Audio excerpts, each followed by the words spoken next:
So, good day everyone. In this report, we will be exploring controlling, which is the last part of the management process. In this phase, we monitor the organizational progress towards goal attainment and take corrective action when needed.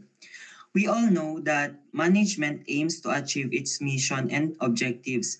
So, kung mawawala ang isang phase ng process na to, sa tingin nyo guys, ma-achieve kaya natin ang goal ng isang organization? Hindi.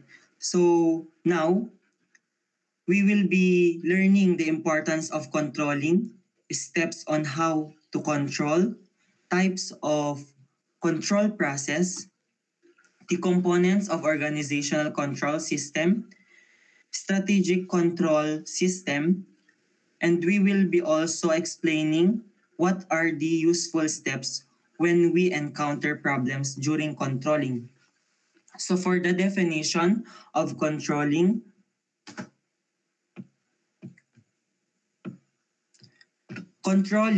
is the management function that involves monitoring and regulating how well an organization meets its standards and objectives. So I said a while ago that an organization sets mission and objectives, and to be able to achieve this, the organization should perform the steps, which includes controlling. In controlling kasi guys, it is the most important among the phases of management.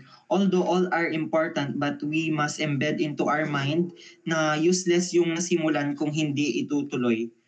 Ba't ka pa magsaset ng goal mo kung hindi mo need naman i-achieve or tatapusin, di ba? So for the importance of controlling naman, controlling ensures the organization's plan, policies, and objectives. Controlling objectives naman is it focus on ensuring that the organization activities are efficient and effective. So in controlling guys, hindi lang basta control lang or kahit ano na. Basta meron kang magawa sa pagko-control. We need also to question, is my controlling appropriate? Is my controlling effective? Kaya we have the types of controlling. We have 3 types dito guys, which is the feed forward, concurrent, and feedback. So for the first type of controlling, which is feed forward, it focuses on preventing problems before they occur by setting guidelines and monitoring processes early on. Also, this type of controlling is also known as preliminary or preventive control. This type focuses on preventing future problems by evaluating inputs and ensuring the correct resources are in place before a process begins. Ang example nito guys is yung quality checks for raw materials before the production process. So for the next type is the concurrent controlling, wherein in this type, it involves real-time monitoring and adjustment to processes as they happen. This type naman guys it is where control takes place during the process and aims to regulate ongoing operation. It focuses on real-time adjustment to ensure that standards and objectives are being met as activities done or unfold. Examples dito guys is yung supervisors monitoring the assembly line to ensure the process meets the production standards. So for the third type of controlling naman is we have the feedback control, wherein it focuses on analyzing outputs to ensure that the processes meet the desired standard and objectives. This type of control, guys, occurs after an activity or process is completed. It involves gathering information on the result and using feedback to improve future performance or correct deficiencies. Example dito is conducting employee performance reviews to assess outcomes and adjust future goals or strategies accordingly. Pwede din dito yung sa restaurant wherein nagkakandak sila ng satisfaction surveys. So in short guys is yung feed forward, yun yung before na mag-undergo yung process, nag dun na nag-undergo yung pagko-control and yung sa second naman is concurrent wherein during na, and sa third one naman is yung feedback after naman siya. So for a clearer understanding, you may refer into this diagram. So for the next topic, it will be continued by John Gabriel Ascension. Good day, everyone. So today I will be discussing about controlling process. So what is controlling process? I will be discussing the steps about control process, but let's define first what is control process. So the control process in engineering management is a systematic approach to ensuring that projects, operations, or tasks are completed successfully according to established goals and standards. So, yung control process is very essential sa engineering management kasi ini-ensure nyo to yung efficiency, yung quality, at saka yung safety ng projects natin in the future. So, parang nakaka-help ito para pa-identify natin yung potential risk at saka ma-minimize natin yung mga ways at saka ma-inform sa mga decision na desired result natin. Tapos, ma-master yung process. Next slide, please. So we have the fourth step of controlling process. First is, next slide, establish or what to establish. So establishing performance, objectives, and standards. So in controlling, what has to be achieved must first be determined. So sa establishing performance and objectives or any standards, parang kumbaga is, kunwari, binigyan tayo ng project, tapos, or construction project, tapos high-rise building, tapos yung standard is dapat matapos ang bawat floor ng 3 weeks. So ito na yung magiging basis mo para ma-measure kung on track ba yung progress.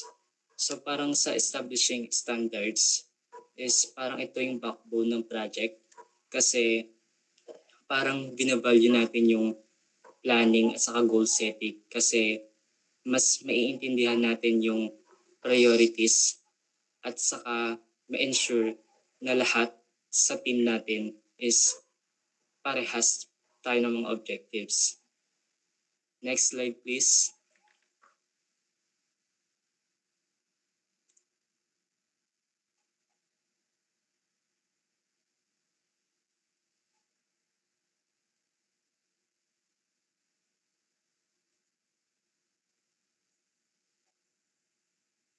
So measure or what to measure. So measuring actual performance.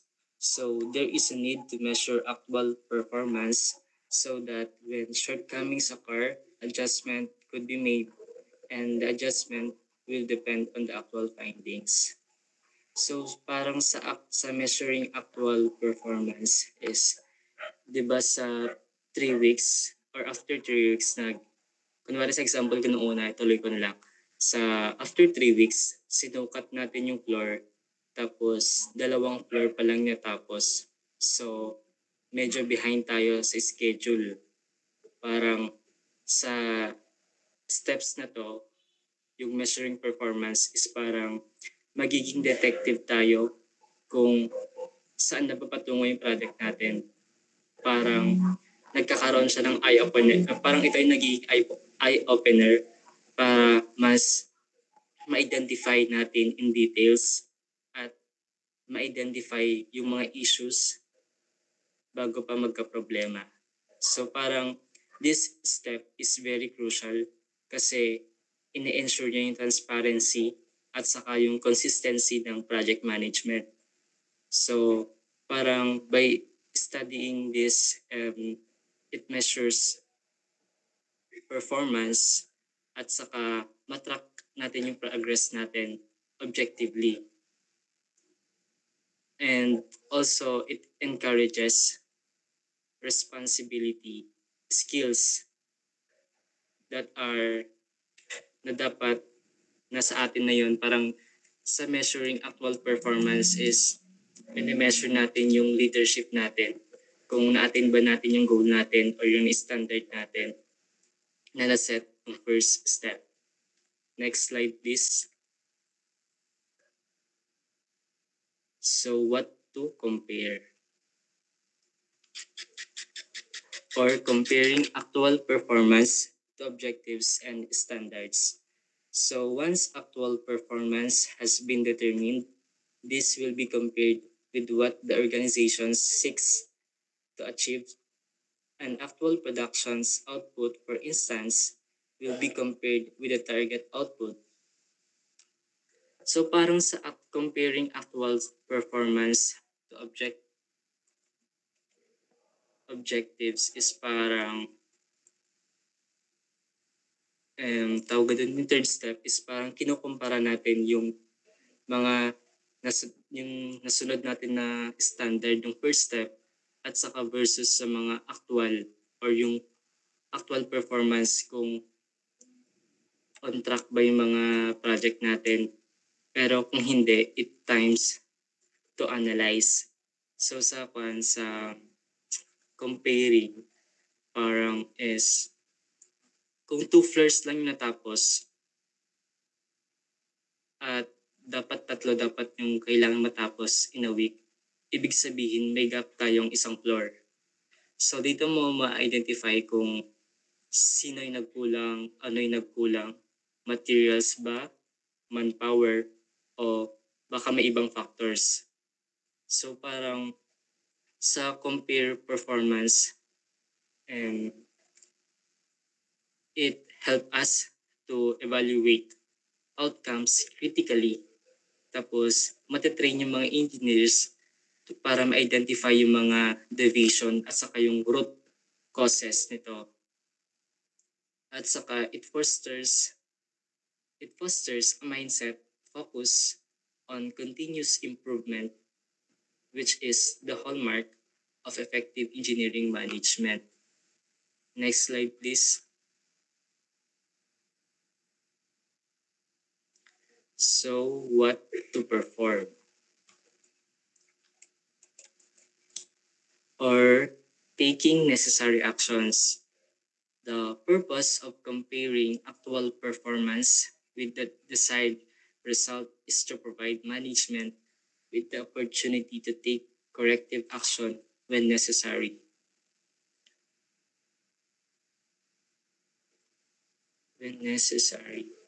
So, sa corrective actions, parang so kung may gap sa performance natin or performance nung project natin, so dapat magkaroon tayo ng respond doon. Parang gagawa tayo ng paraan para ma-solve yung problem na yon. Kumbaga is para makahabol tayo sa schedule na decide is mag-hire tayo ng mga additional workers or mag-overtime tayo para ma-make sure natin na yung goal natin is ma-meet kahit may mga adjustment. So sa taking corrective actions is it helps us to undergo the importance of proactivity and flexibility in management. So by studying this, engineers learn to approach problems with solution-oriented thinking, and it also cultivates leadership and decision-making abilities that are vital in tackling real-world challenges. Next slide, please. So, ito na. So, pagkatapos ng mga steps ng control process is, di ba, first, we establishing performance objectives and standards, which is parang nag-create tayo ng goal natin, mga gusto natin ma-achieve sa projects natin, kumbaga, for example. Tapos, measuring actual performance. Parang, chine-check na natin kung na-meet ba natin yung standards natin. Parang ganon. Sa in actual field, parang ganon.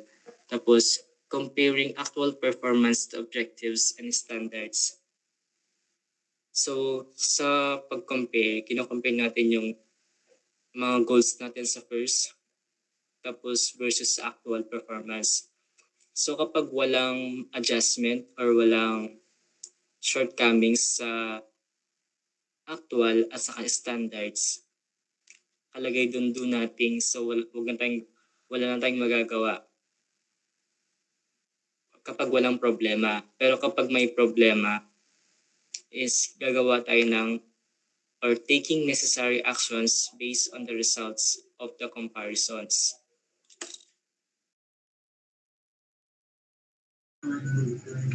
So for the components of organizational systems, so these are the key elements that help ensure a business or organization to run smoothly and efficiently. So think of it as a system na tumutulong sa pag-organize, pag-control at pag-improve ng mga activities ng isang company or institution. So there are 6 components of organizational system. So meron tayong strategic plan, long-range financial plan, operating budget, performance appraisals, statistical reports, and policies and procedures. So let's go through each one and understand its roles in organizational success. So the first one is the strategic plan. So a strategic plan provides the basic control mechanisms for the organization. So ito yung long-term planning ng isang organization. Kaya siya sinasabi na control mechanism ng isang organization kasi dito nakabase ang direksyon ng lahat ng actions and decisions ng company. So kung walang malinaw na strategic plan, pwedeng mawalan ng direksyon ang buong organization. Next one is the long-range financial plan. So this recommends a direction for financial activities. If the goal does not appear to be where the firm is headed, the control mechanism should be made to work. So ito naman yung specific na plano kung paano i-handle ang financial ng organization over several years. Dito kadalasang nakalagay ang forecast ng income, expenses at mga major financial goals. So halimbawa, kung balak ng isang business na mag-expand in 5 years, dito makikita kung kaya ba financially. At kung hindi naman kaya, ano ba kaya ang dapat baguhin or i-adjust? Next one is the operating budget. So this indicates the expenditures, revenues, or profits planned for some future period regarding operations. So ito naman ay mas short-term compare sa long-range plan. Dito natin makikita yung mga details ng expected na kita, gastos at tubo in the future. And pwedeng quarterly or yearly ang nakalagay dito sa operating budget. So itong operating budget para siyang allowance ng company. Dito makikita kung enough ba yung budget para sa daily operations tulad ng sweldo, kuryente, supplies, and etc. And number 4 is the performance appraisals. So this measures employees' performance. So ito namang performance appraisals, ito yung proseso ng pag-evaluate ng performance ng mga empleyado. Bale, ginagamit ito para malaman kung nagpe-perform ba sila ayon sa expectation at kung saan sila pwedeng i-improve pa. And bukod sa assessment and evaluation, ginagamit din ito sa promotions, bonuses, or training opportunities. So in short, performance appraisal is the feedback system para sa workforce. 5 is the statistical reports. So it pertains to those that contain data on various developments within the firm. So ito yung dokumento na naglalaman ng data or statistics tungkol sa iba't ibang aspeto ng kumpanya. Halimbawa is yung sale trends, yung production output, customer satisfaction, and etc. So this is important kasi through data, mas objective yung decision making na magagawa ng mga managers.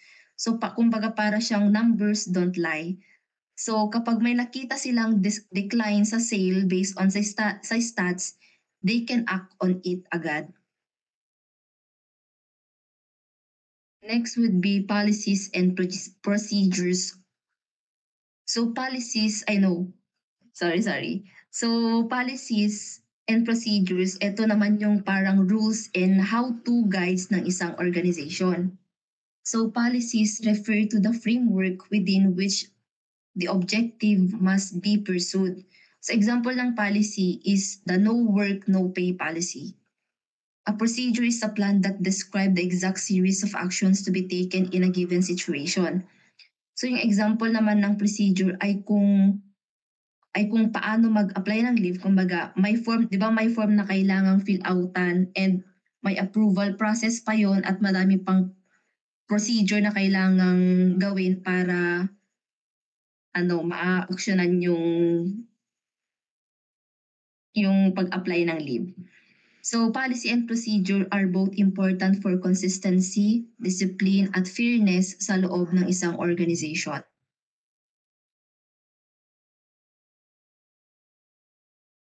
So next is the strategic control system naman. So dito tayo sa strategic control system, dito sinusukat kung naaabot ba ng organizations ang goal nila lalo na sa financial aspect. So kapag may nakita silang deviations or paglihis sa standards, dito na pumapasok yung mga corrective actions. Halimbawa, kung kulang sa profit versus target, syempre maghahanap sila ng way para bawasan ang gastos or taasan ang sales. So this helps the organization to stay on track.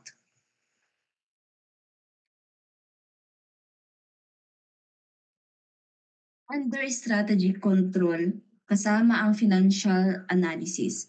So financial analysis, it is just fitting that certain measurements of financial performance be made so that whatever deviations from standards are found out, corrective actions may be introduced. So ito yung mas detalyadong pagtingin sa performance ng company gamit ang mga financial ratios. So this helps in assessing the health of a business. So kumbaga para siyang parang regular check-up siya ng mga finances. And then next one is financial ratio analysis. So it is more elaborate approach used in controlling activities. So there are 4 categories under financial ratios. This includes liquidity, efficiency, financial leverage, and profitability. So first is the liquidity ratios. So liquidity ratios, these ratios help us understand the company's ability to pay its short-term debts or obligations gamit ang current assets nito. So under liquidity ratios are current ratio and acid test ratio. So sa current ratio, this shows the extent to which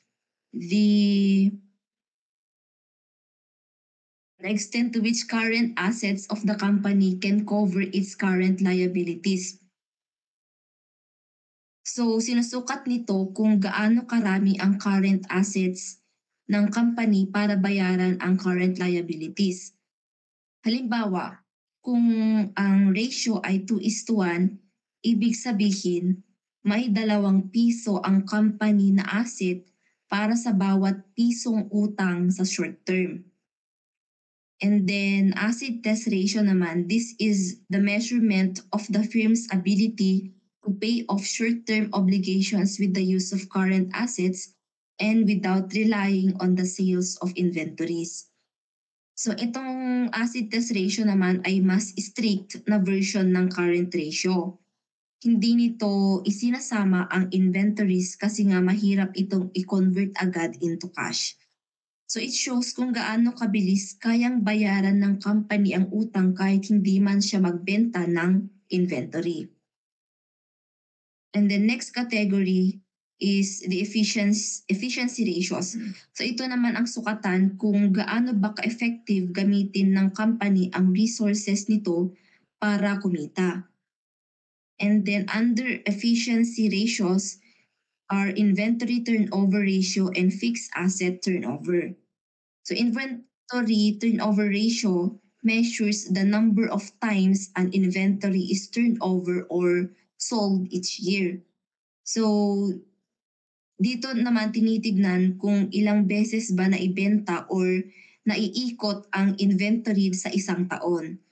So kapag mas mataas yung turnover, ibig sabihin lang nun, mas mabilis din ang bentahan at mas kakaunti ang mga naka-stock na mga products sa atin.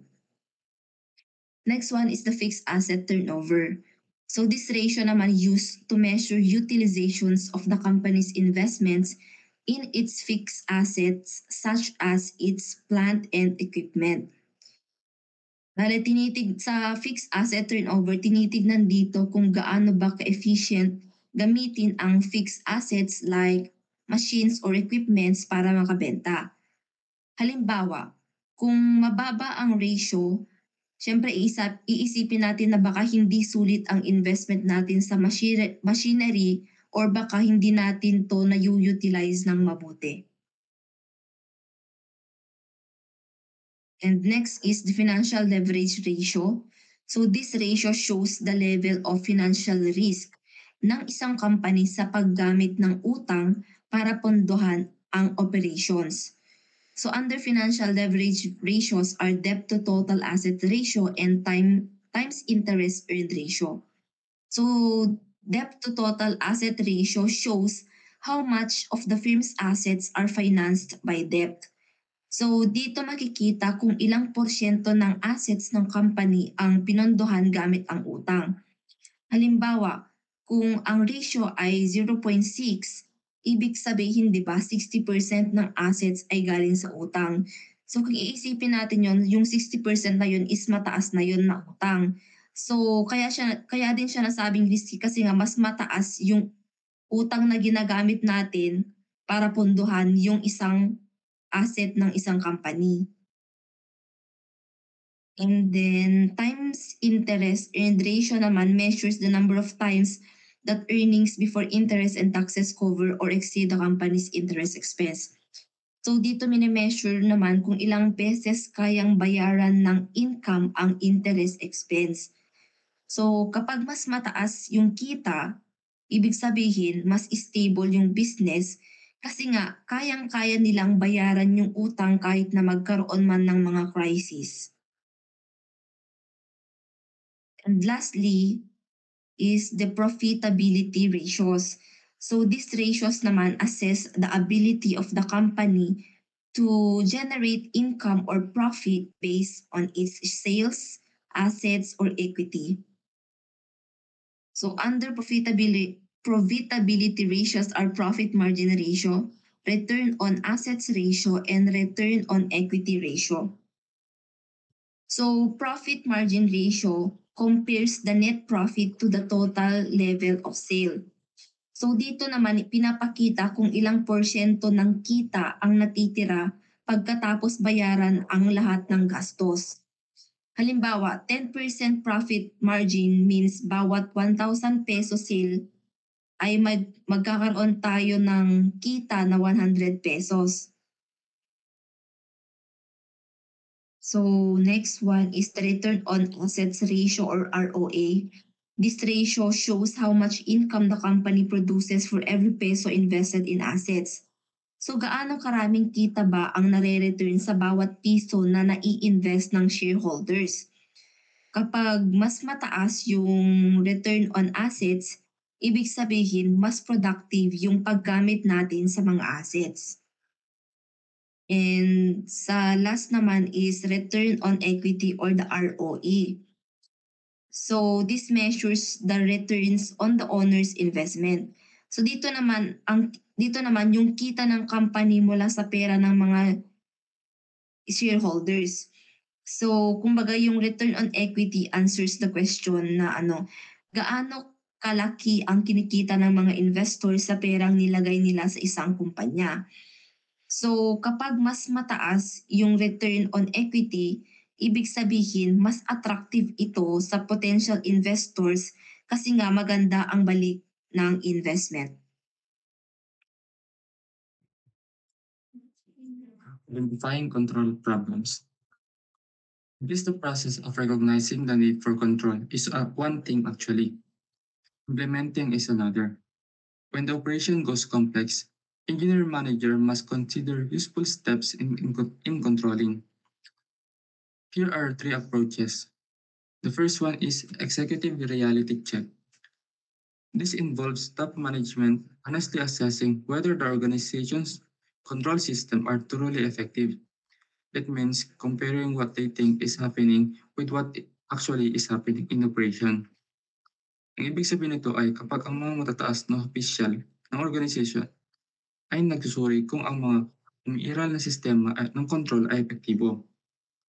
Dito, tinatanong nila ang kanilang mga sarili kung ang mga proseso ay talagang gumagana ayon sa plano at kung ang kanilang pananaw ay tugma sa aktual na nangyayari sa operasyon. The second one is comprehensive internal audit. It's a detailed and systematic review of the organization's financial, operational, and compliance processes. Its goal is to identify the weakness in control system and recommend improvements. Layunin nitong tuklasin ang mga kahinaan ng sistema ng control upang maisaayos ito at ang mga ito ay maiwasan. The last one is general checklist of symptoms for inadequate control.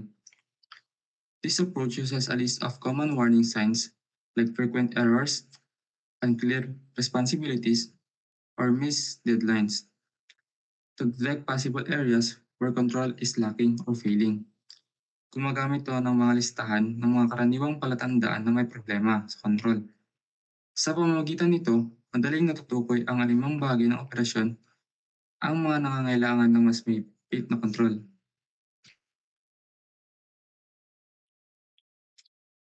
So to sum it all up, controlling is one of the main functions of management. It comes after planning, organizing, and directing. Controlling is aimed at determining whether objectives were realized or not, and if not, by providing means for achievement. Controlling is important because it complements the other management function. Controlling is a process consisting of various steps, namely establishing performance, objectives and standards, measuring actual performance, comparing actual performance with objective and standards, and taking necessary action on the result of the comparison.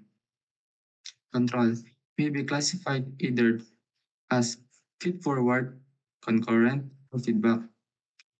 Organizational control system consists of a strategic plan, the long-range financial plan, the operating budget, performance appraisal, statistical reports, policies, and procedures. The strategic control system consists of financial analysis and financial ratio analysis. There are three to identify control problems.